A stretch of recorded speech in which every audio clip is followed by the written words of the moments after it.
today I say few words about playing video games. Nowadays, the people, mostly children, are more addicted to playing video games. It is good to some extent.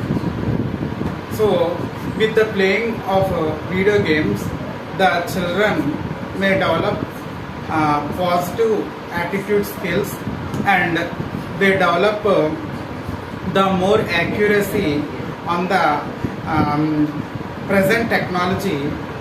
So it is better to play video games, but too much playing video games is giving some defects in the life.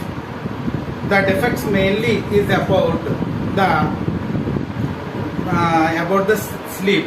With the addiction of video games, the children did not sleep properly in the nights and they sleep at late nights.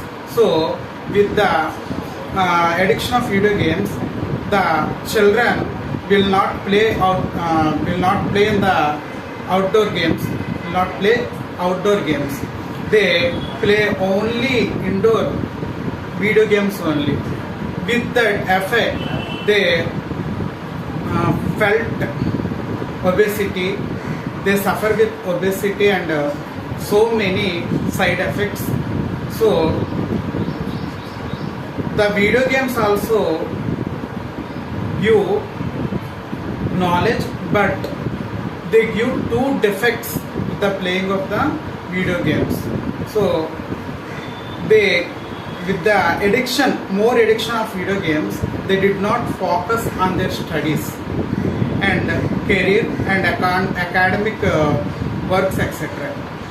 So thank you for giving this opportunity to my trainer and academy.